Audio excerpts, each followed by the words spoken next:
Hello, this is Andrine, a Jewish American priestess, and I'm coming to you today with a reading on the Hebrunes of the new moon of Elul. Now, for those of you who don't know, the new moon of Elul happens this week, and it is the symbolic of the 1 month until Rosh Hashanah, which is the new year in Judaism. It's one of the New Years. There are four New Years. There is Rosh Hashanah, which is considered the New Year, the birthday of the world. And then in Shvat, in the winter time, the New Year of the trees happens on the 15th of Shvat. That's Tu B'Shvat.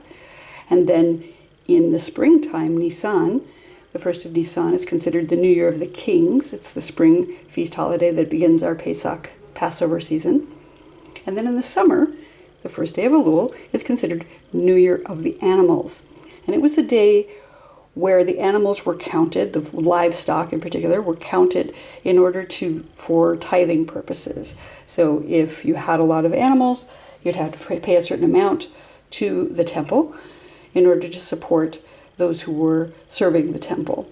And I am currently in the city of Siena, Italy, which has a contrada system, which is neighborhoods, each of which is represented by an animal. And I have this new tarot deck, I Tarocchi del Palio di Siena, which represents the animals in the Contrade of Siena as the major arcana in the deck. So I brought these out for the New Year of the Animals for everyone to see. There are more than 17 here because we have some of the suppressed Contrada Gallo, and I see Vipera, Leone. Some of these Contrade don't exist any longer, but the animals are still here. They're symbolically here within the city. Siena has a ritual horse race that's a spiritually guided contest that happens twice every summer, and it happens this year on the new moon of Elul, which is in a couple of days here. So it's very exciting. There's a big work up to a horse race. My family is members of the Noble Contrada dell'Aquila, the eagle. So we're rooting, of course, for our own Contrada. We have not won in 31 years, so it's a big deal. So if you have kind thoughts to send toward Aquila and our horse, we'd appreciate it. We've got a wonderful horse whose name is Visa d'Angelo, which is the face of an angel, which I love. So I also have here on the table the symbol of the Jewish people, the ram's horn. These two ram's horn, this is a ram's horn from South Africa, and this is a kudu horn that's also made from a kosher animal that is used as a shofar that we blow every day of the month of Elul, as well as during Rosh Hashanah and Yom Kippur services. So I brought out some animals for you to see today, and I'm going to do a full spread reading with the Hebrunes just to give us an overview of the coming month. So let me start by removing some of these cards. They're taking up all the space on the table. And then we'll pull out all the Hebrunes.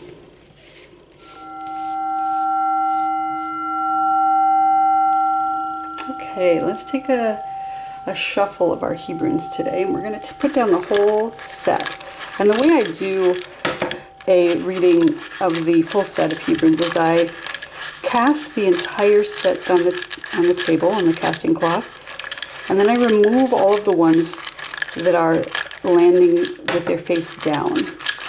And we'll read what is remaining here. Oof, that one went all the way to the end. Let's see. It's face down, however. Okay, so I'm going to take a minute to take out every Hebrew that ended up face down. Except for that one, which is the Ein Sof. We'll leave that. These are all piled up on each other. So we'll leave them as is. That one is face down. Leave those as they are. Okay. Let's zoom in a little bit. Okay. So generally when I'm working with a full cast reading like this, I remove all the ones that are face down on the table, except for the Ein Sof. And then I start with what appears to be in the center of the reading. Now, I read left to right because I'm an English speaker. A lot of people might read right to left if they're Hebrew speakers. But since we're starting way on the left here, we're going to find the center of our reading right about here. And I think this is like the central line. So we have nothing specifically right in the center. The thing that's closest is the tzadi. And the tzadi is slightly above the line, and we think the line going right through here. And it looks like this. The tzadi is the letter that stands for justice. It's the first letter of the word tzedek, which means justice, and tzadik, which means somebody who's a righteous person. So our central issue seems to be about being righteous and doing what is right in the world. Tzadi is the letter that is the number 90 in Gematria, and that is 10 times 9. 9 is the number that represents a cup or a womb, so it's 9 months of gestation, and 10 times that means an ultimate manifestation of something gestating. And we say something good that is gestating because Tet also is the first letter of the word Tov, which means good. So we have this idea of justice, and we have this concept of gestating something good within to the ultimate degree, because it's 10 times Tet. It is said to be humility with the divine at your back, because it looks a little bit like a nun with a yud on the back. So it's coming into a sense of humility as well as a sense of being backed up by divinity. And that's what really being a tzaddik is finding yourself in humility as well as really relying upon the divine.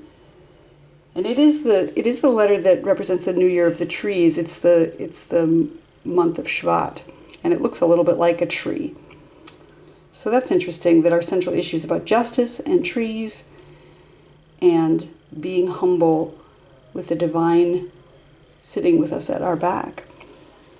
That's our central issue. And I'm going to go all the way to the back here to continue the reading. And I say back because, again, I read left to right, so this would be considered the far past. And we have the letter Shin.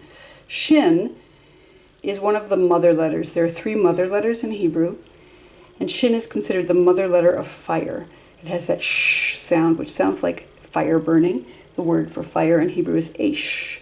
So this idea of something fire, something on heat. And we've got this time of year where, I don't know where you are, but everywhere I've been this summer and where I'm from is literally on fire or so hot it feels like it's on fire. And Shin, of course, does represent the summer in the year. So we've come through this period of time where we've been in the heat of the summer.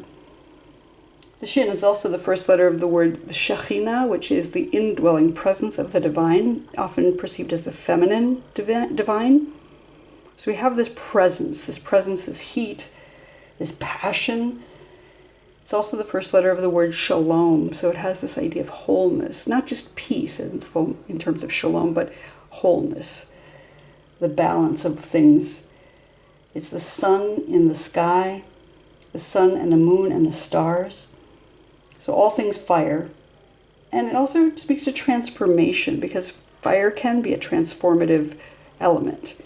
If something is burned up, those ashes can then be used to fertilize soil and new growth can come in. And we think about the phoenix rising from the ashes.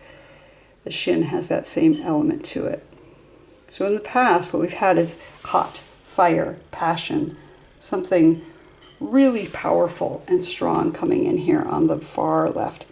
The next thing that came along is our letter Zayin. Zayin is the letter that represents a sword or a scepter. It is, I'll bring that up here, it looks like this, it looks like a sword or a scepter, so it has to do with sovereignty. It is the number 7 in Gematria, so there's also this idea of completion. It rules over the day of Shabbat because of being the 7th day of creation. And because of that, it also corresponds to the Shekhinah, who is the Shabbat bride. The feminine aspect of the divine is often perceived as the Shabbat bride. So after our fiery time and our passionate time, we've had a time for rest, a time for coming into recognizing our own sovereignty, a time of coming into Shabbat with love together with the Shekhinah. And that's been above the line, so things that are above the line represent that which is positive or helping us out. And interestingly here, next we have the Lamed, which is the first letter of the word Lev, which means heart, mind. So it's about reaching up with connection for divinity and really feeling and thinking together with one's heart, reaching up with connection. And it's about learning and teaching as well. We've come through a period of learning. We've come through a period of teaching what we've learned in order to cement it further in our own heart mind. And taking in information, digested it, and released what doesn't work for us. That's been very helpful in our situation. As we're coming into our more present time here with the Tzadi, which is about, again, transformation, justice, really leaning into our humility and our connection with divinity. Above that, we have the Ayin. The Ayin, which is the number 70 in Gematria, so we've got 7 over here and 70 here. It's the letter that means being watched over. It's an eye, so it's being able to see clearly and being watched over by divinity. It's just lovely here. And then next, we've got a cluster of things going on here. We've got the Tet, which is the number 9, as I said. And it looks a little bit like a shofar. You can see it's curved like that. It's got that same idea. So the 9 reflects on that idea of 9 months of gestation, but also 9 blasts of the shofar. They come in sets of 9 when we play it during the Rosh Hashanah services, the New Year services. So the letter Tet being here reflects back to that idea of the animal nature, the shofar, as well as our own gestation of something good. Tet, again, is the first letter of the word Tov, which means good. So something good is coming in here, something very positive, something renewing, because, again, Tet refers to that shofar, which refers to Rosh Hashanah, the new year. So something good is coming through our time of righteousness. We have something good coming up next, very positive. And it's sitting right on top of, I'm going to pull out this letter real quick, sitting right on top of Dalet. Dalet is a doorway. It's about transitions. It's about moving on to something new. And that's exactly what we're doing here in the month of Elul. We're transitioning from the old year to the new year. Dalet is that doorway. It's about humility. The word for poor in Hebrew is dal. And so there's something here about humility. We're coming into a time of humility, and we're walking through a doorway in order to transform into something new and better. It's so interesting to have that underneath the Tet, which is like this, this womb that is holding good within it. You have to step through that doorway, that Dalet, which also is reminiscent of the delta of Venus, which is the vaginal area. So it's like you're being birthed out through the Dalet here, but it's kind of hidden underneath the Tet right now because we're still in this gestation period. And then right next to that is the Beit. And the Beit is the body, it's the home, it's where do we live. It's the number 2 in Gematria, the second letter of the Hebrew alphabet, but the first letter of Torah. So as we come through this period of time of Elul, where we're gestating and we're preparing ourselves to transform, when we finally get birthed through, we come into a new beginning, Bereshit. We come into that beginning of the new Torah. When we come through Rosh Hashanah and Yom Kippur, we roll the Torah back to the beginning, back to the very first letter. But we find our place comfortable in our bodies, in our homes, in our earth, where we live. This is Beit, this is home. And then as we look at some things that are below the line here, these ones are kind of on the line.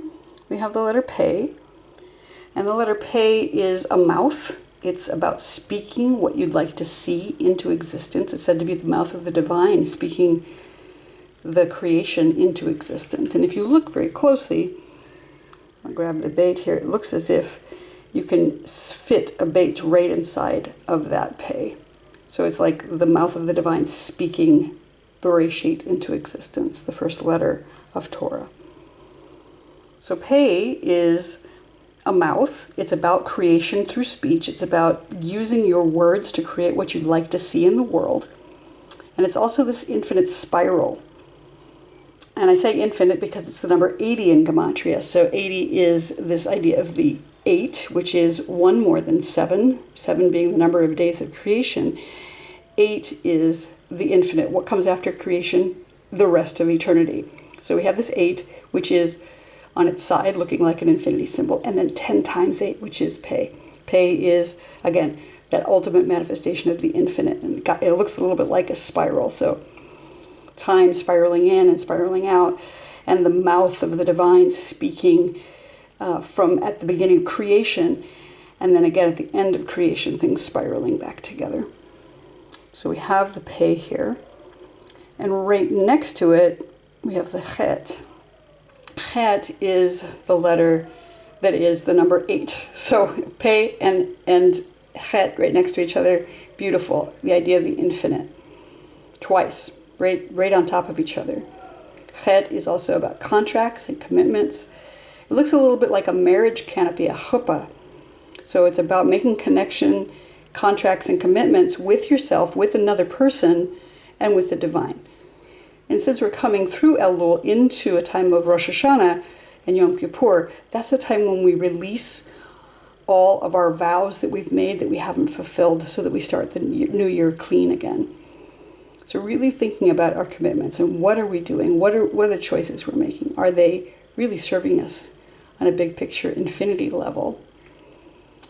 Chet is also the first letter of the word Chai, which means life. And it's the first letter of the word Choshek, which means darkness. So we have to balance, like that figure 8 has got those two sides on it that balance together. Life and darkness coming together in that infinity loop. And I love that here. It's coming up right next, right here with this gestation stuff going on, is also the idea of the infinite. And then down below the line, if you think of this line being right through here, below the line, this is what is of concern or of fear in our situation. We have the letter Samech. Samech is the letter that means to be surrounded. And it is this ancient, the Paleo Hebrew looks like a thorn, and you can see a little thorn in the upper left corner. So it's the idea of agitation in the Sefer Yetzirah. It is the foundation of agitation. And in the ancient times, thorn hedges were built around properties and livestock in order to protect them. And since we're talking about livestock today with the horns and the animals, and counting of our herds, we need to set up those good boundaries to protect. Those thorny hedges, which can be irritating and agitating, are also really, really meant to protect us, our homes, our livestock, our property, whatever it is that we tend in the world. So what's of concern here is that perhaps we don't have good boundaries. Perhaps we're not setting up protection in a way that we ought to, as we're moving forward into the new year. And that's a really important thing to contemplate. If we're afraid that we're unprotected, if we're afraid we're not being surrounded by that which is protective, we really need to take it into our own hands. Be responsible. Take precautions in order to set up good boundaries, so that when you transform, when you come through this doorway, when you come through with the birthing of whatever is coming next, that you have good boundaries and you can set yourself up for success. And then also next to that we have the Reish, also slightly below the line.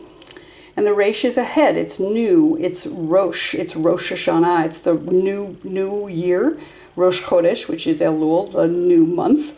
So the beginning of a thing is coming in. It's the binary foundation of seed and barrenness. So we have this continuum somewhere between barrenness and fertility that we have to consider. And there may be some concern or fear around that. Are we planting seeds that will bear fruit? Are we coming into a new beginning? Are we ready for this new beginning? The new beginning is coming whether we like it or not, but there may be some fear around starting again. We've got Elul happening just now, and we're coming into Rosh Hashanah. So prepare yourself. This is what Elul is for. It's for preparation for the new year, to be ready to come into things. So if you're finding yourself concerned or fearful, just know that you have the ability to reach out to the infinite. And here, as our final letter or non-letter, we have the Ein Sof. And the Ein Sof is that which is without end. It is the very beginning and the very end of all things. It's the tohu vavohu, that which is void and without form. It's the basic building material or the substrate onto which all the letters are carved. So it represents the big infinite, that which existed before time and will continue to exist after time. That's what's coming, the unknown, and it's right on the path line. So what we know here is the unknown is coming, and that's because everything that's new, everything that's a blank slate, is unknown. And as we come into a new year, we don't know what's going to happen, and it's definitely coming on our path here. So going back over the whole thing here, we have, as I said, in the center, tzadi, our central issue being about righteousness, justice, finding righteousness, becoming righteous, finding our sense of humility and knowing the divine has got our back. And what we're coming from is this heat, this time of summer passion, maybe love, maybe anger even, but we've had this time of passion, this time of heat, and this time of presence with the Shekhinah, this wholeness that we've come from. We've got a chance to reach up and grab hold of our own sovereignty and power, to find a little bit of rest, maybe with our beloved, finding our heart here with the lev, taking in information, digesting it, releasing what doesn't work for us, teaching and learning as necessary. Being watched over by divinity and being able to see our way forward has been the most helpful thing. Really knowing that we are protected and watched over by the divine. And as we come through our present time of really focusing on righteousness and justice, we have a gestation period that's coming up. This time of Elul, which is all about preparing ourselves, being with the gestation, the number 9, that 9 months, the idea of tov, something that is good. And underneath that, we see the doorway, the dalit, the birth canal through which we have to come, and the body, the home that we'll end up in as we come through that. And just below, we've got the infinity twice. We've got the pei, which is about speaking our way into the new year, into the month of Elul, trying to speak aloud what we'd like to see in the world so that it manifests itself. And the chet, which is about life and about darkness and about the balance of the two, but also the number 8. So we have 8 and 80 here together with the infinite. We have below the line the samik, which is about protection and boundaries and setting up good boundaries for ourselves as we step into the new year. The resh, which is about the head of a thing, the new year, probably, the new month, possibly, something else new, maybe. But you have this fear around whether things are going to produce seed or barrenness. And the best way to manage that is to go back to the infinite. And here we have the infinite, the Ein Sof, at the end, telling us this is the beginning. Also, it's also the end, depending on which way you read it. It's still the same. We have the Ein Sof, that which came before everything else, that which will be the end of all things in the final analysis.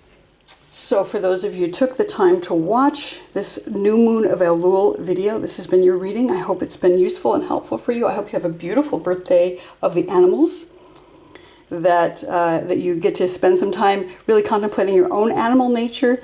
Maybe if you get a chance to hear the shofar, I recommend. I can play it for you here, just one toot of it, and I'm trying not to blow out the entire neighborhood here, but we will be sounding the shofar every day for the month of Elul. Let me know in the comments if you're interested in seeing that, because I have a link to it and I can direct you to it, and you can watch us blow the shofar every day, my partners and I, in the month of Elul, to prepare us for Rosh Hashanah, as it's coming up in 1 month. I almost forgot that I said I would play it. Okay, let me sound it for you right now.